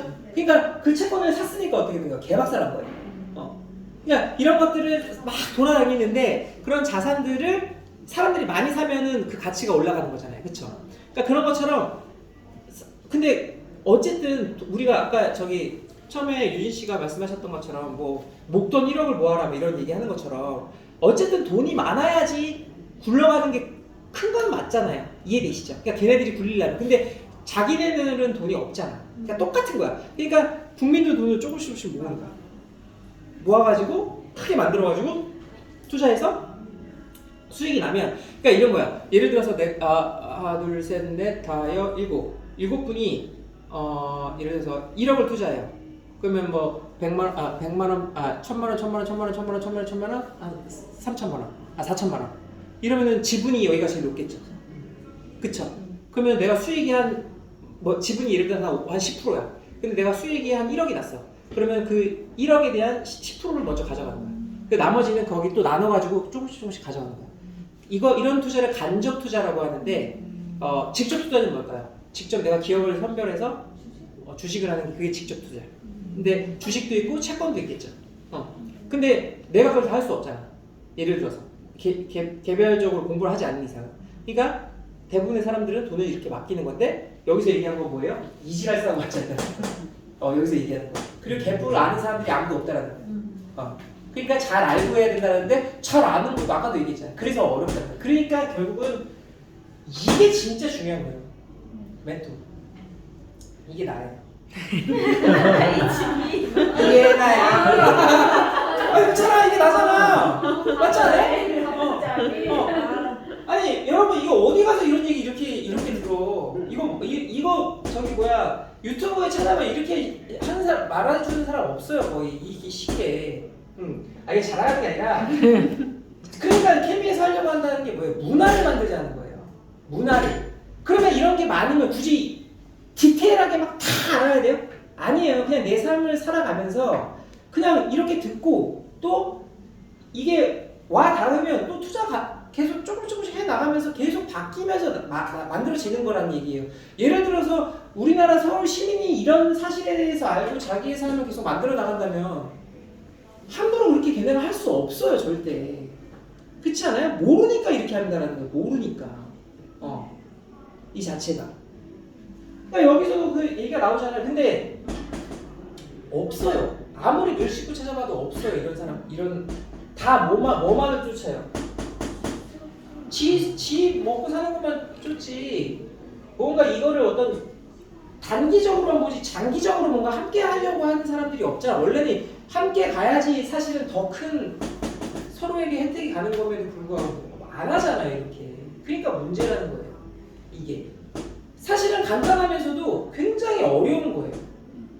그러니까 제가 멘토 하지만 여러분들한테도 항상 말씀드리는 게 뭐예요? 여러분들도 멘토가 돼야 된다는 거예요. 각자의 삶에서 각자의 언어로 이야기를 할 수 있어야 된다는 거예요. 자본이라는 건 사실 여러분 제가 생각했을 때는 우리가 돈이라고 생각하지만 언어예요. 언어. 내가 어떤 언어를 재창출할까의 문제인 거예요. 내가 어떻게 그것을 만들까의 문제지 돈에만 꽂혀버리면 아무것도 못해요. 사실 사업이라는 것도 뭐예요? 처음에 딱 만드는 게 뭐예요? 내 간판이잖아요. 간판이 언어예요. 그 간판에 내 철학이 담겨 있어야 되는 거예요. 그러니까 왜 그게 뭐예요? 브랜드화되는 과정이라는 거예요. 그러니까 우리가 딱 했을 때 무엇이 떠올라요? 브랜드, 삼성, 애플 이런 게 떠오르잖아. 제가 항상 예시를 드는 게 뭐예요? 잡스의 자본이 뭐였어요? 내가 생각해보니까 아이폰이라는 말을 걔가 처음 만든 거잖아. 스마트폰이라는 개념을. 그러니까 뭘 만든 거예요? MP3랑 태블릿이랑 핸드폰이랑 합쳐서 만든 게 스마트폰이야. 그게 걔의 자본이었던 거예요. 그 언어가 있으니까 뭐가 들어오는 거예요? 돈이 들어오는 거예요. 걔가 돈을 버는 애가 아니에요. 근데 아이러니하게도 이 자본주의 시스템에서 지분에 의해서 한번 쫓겨났잖아. 지분권 하도 걔가 개판으로 하니까. 하도 미친놈이야. 한번 좀 책 읽어보면 엄청난 괴짜예요. 한번 나중에 시간 되시면 읽어보자. 책 두께가 이만해요. 영화도 있어요. 아니면 영화만 보셔도 되고. 그러니까 그런 사람들 인공호흡기잖아. 인공호흡기를 디자인이 마음에 안 든다고 인공호흡기를 안 했어.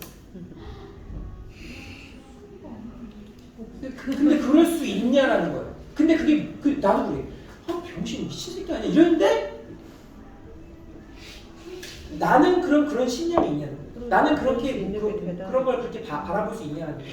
엘리베이터를 같이 탔어 직원이랑 아무 생각 없이 직원이랑 이런저런 대화를 해. 한 10층에서 쫙 대화하다가 1층까지 딱 내려와. 딱 내리면서 자네는 오늘부로 해보네. 막 이러는 거야. 당신은 이 애플이라는 회사에서 왜 일을 하나? 뭐 이런 식으로 막 물어보는 거야. 그럼 뭐 얘기하는데 얘는 그냥 철학이 없어. 그렇죠.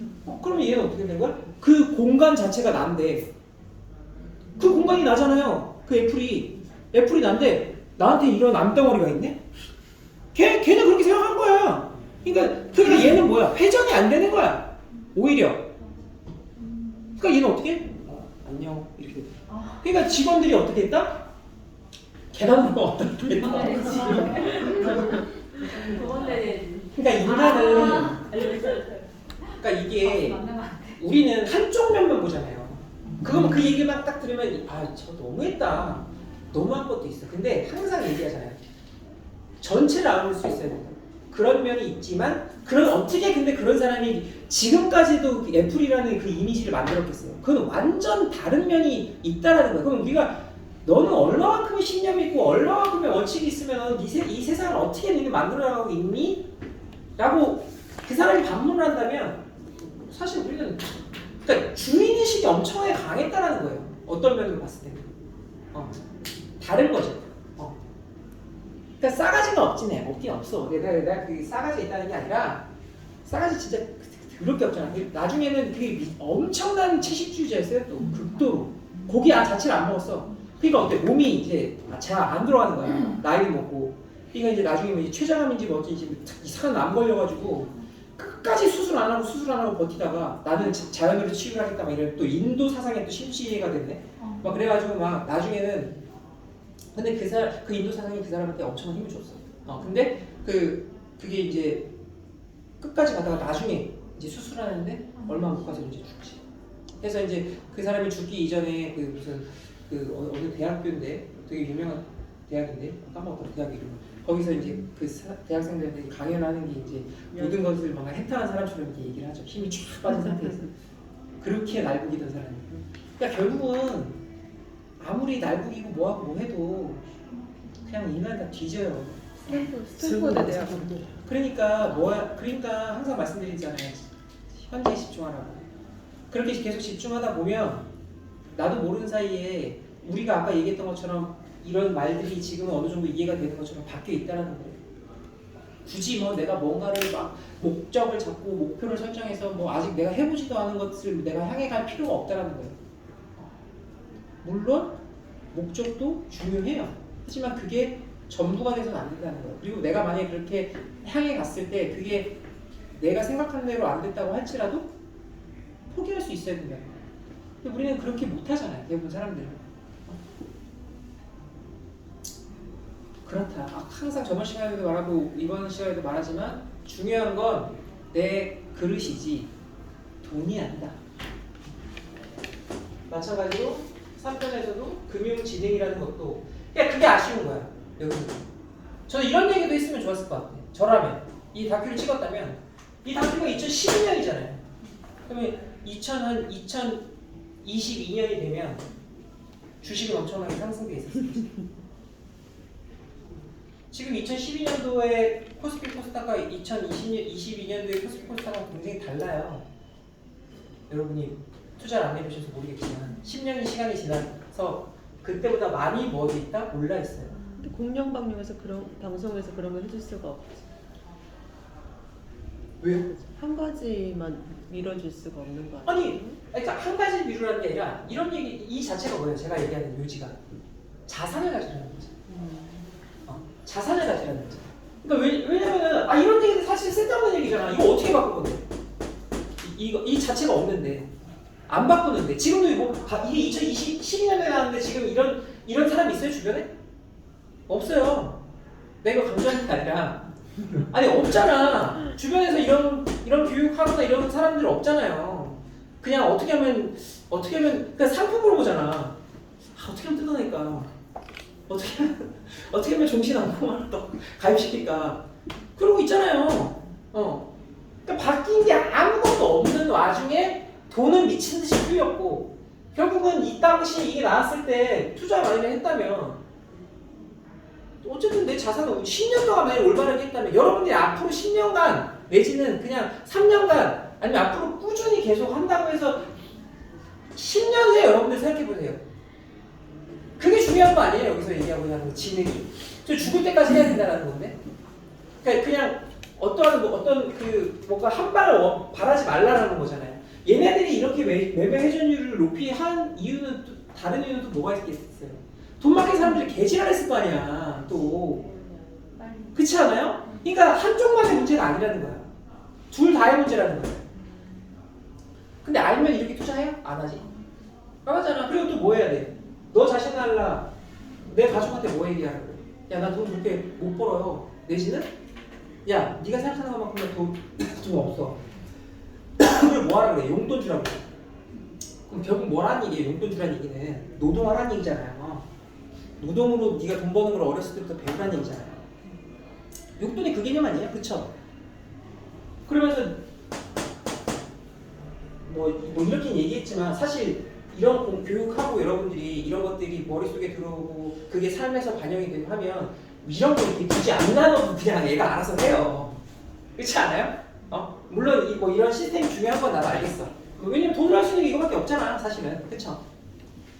근데 우리가 진짜 그렇게 하냐는 얘기죠.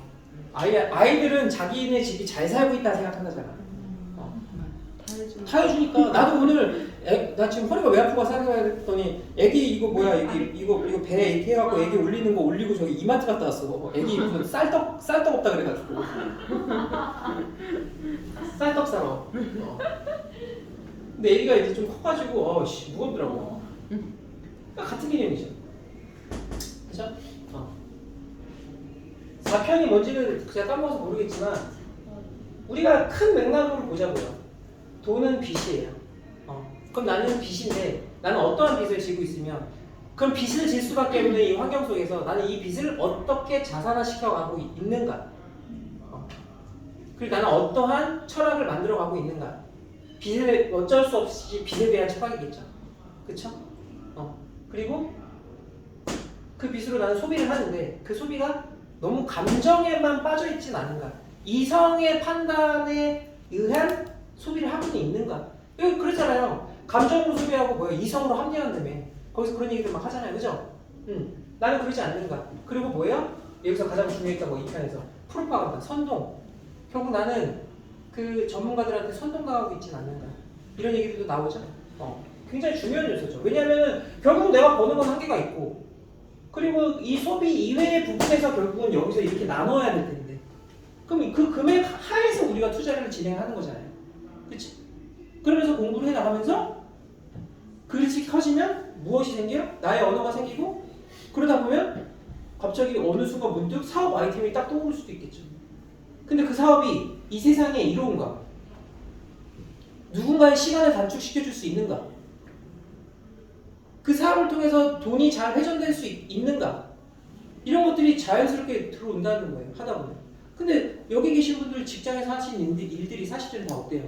그렇게 누군가의 시간을 단축시켜 주는 일들을 하고 있는 거예요. 그렇기 때문에 노동은 위대한 거예요. 사실. 근데 사람들은 자꾸 노동을 가짜게 봐. 그리고 저번에 저한테 일 안 한다고 했지만 저 일 엄청 해요. 저. 일 안 하면 이렇게 할 수가 없어.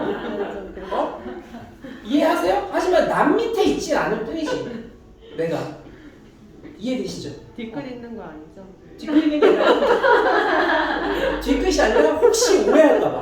혹시 이거 투자를 하면은 일을 안 하는 거야? 오해할까봐. 이거는 다른 문제예요. 그렇게 생각했어요. 그렇게 생각하셔요. 그게 절대 그렇게 생각하면 안 돼요. 왜? 버핏도 아직도 현역에 있잖아요. 항상 말씀드리잖아요. 그쵸? 지금 96살인가 5살인가 언제 죽을지 몰라. 근데 버핏이랑 점심하면 지금 얼마인지 알아? 240억인가 그래요. 옛날에 얼마였어?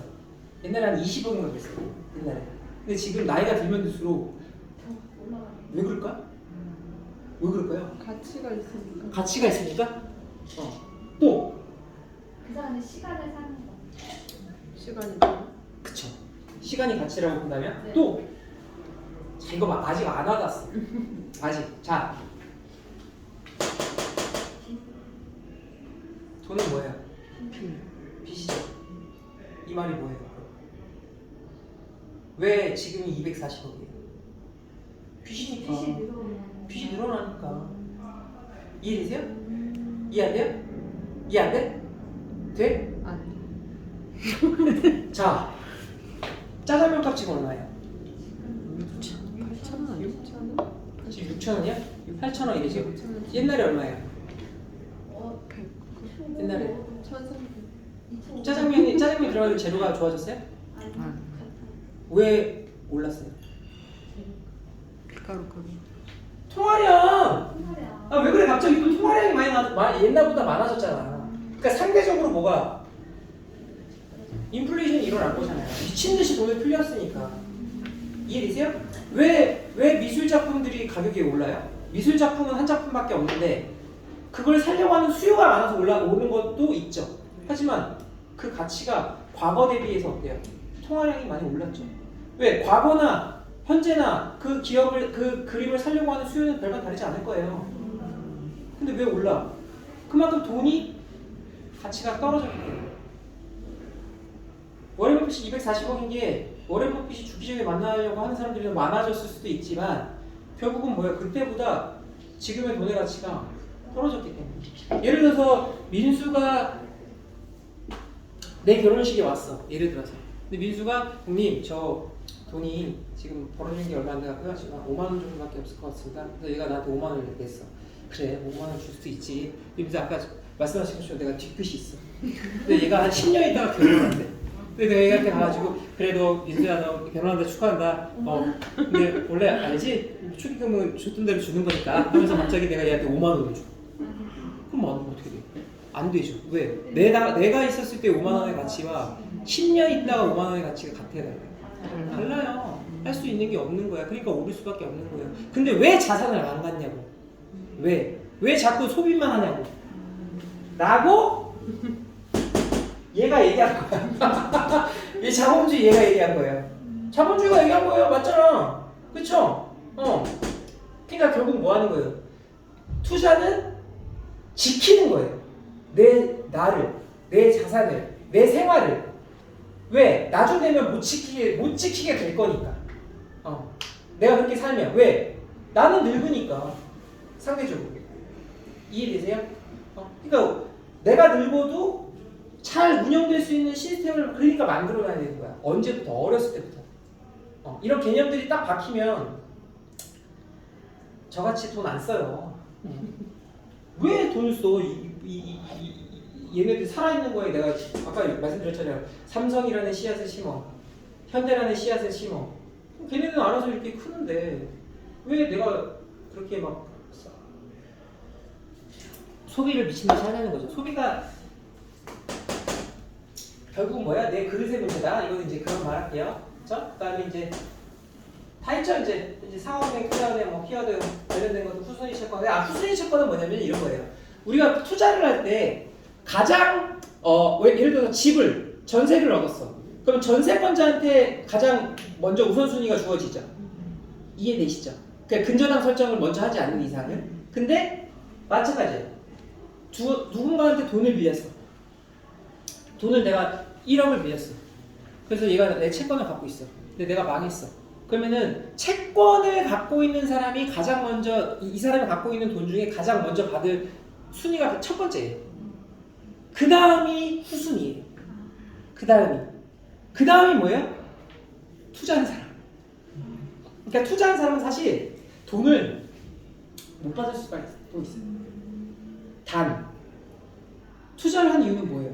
걔랑 함께 가기 위해서 하는 거죠. 그쵸? 이해되세요?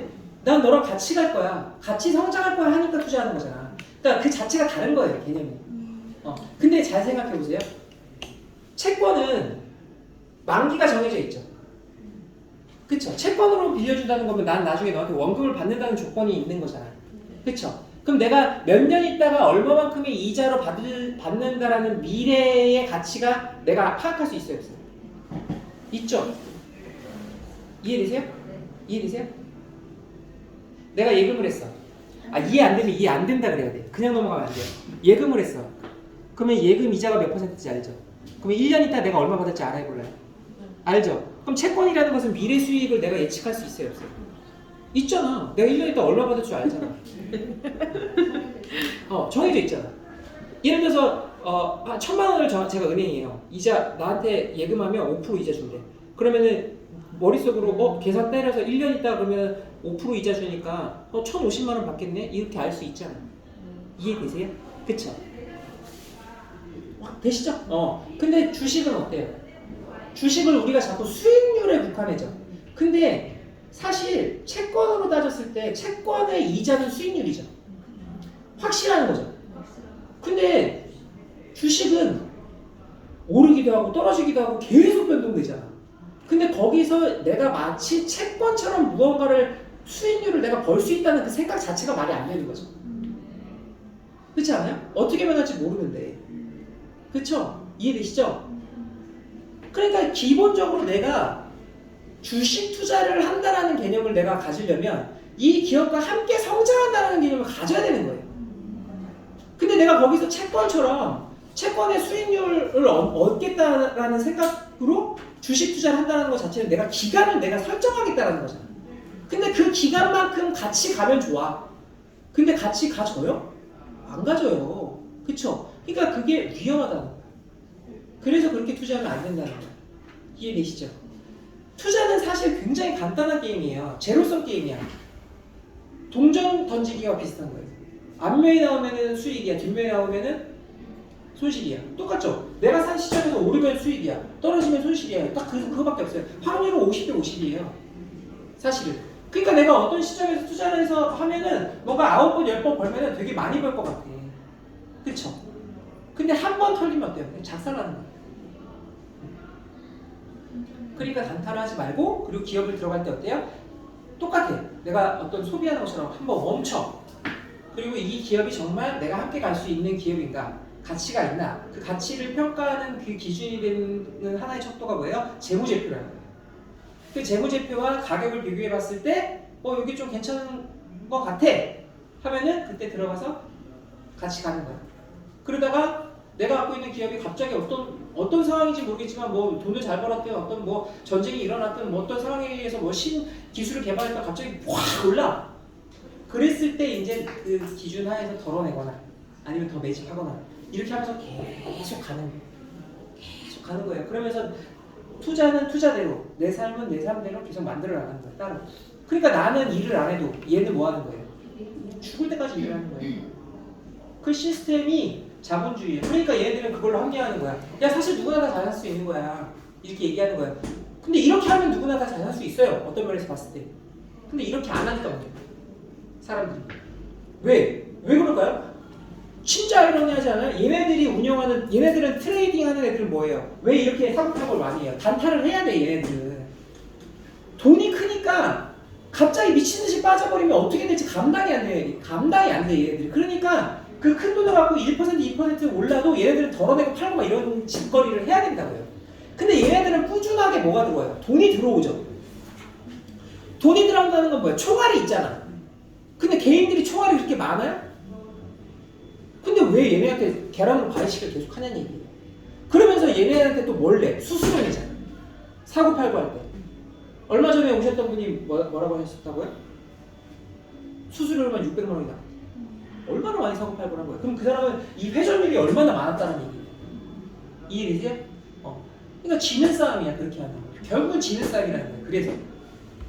그러니까 이기는 싸움을 하기 위해서 어떻게 해야 된다? 꾸준히 가져가야 된다. 물론 기술적으로 사야 될 때 팔아야 될 때 이런 게 있어요. 아예 없거나 이런 건 아니에요. 하지만 중요한 건 뭐예요? 이런 베이스들이 토양에 깔려 있지 않으면, 이게 거름이 되어 있지 않으면 내가 아무리 삼성전자를 심고 카카오톡을 심고 뭘 심어도 이런 흙이 없으면 결국은 열매를 못 맺는다는 거예요. 이해되시죠? 그러니까 뭐예요? 이런 역사,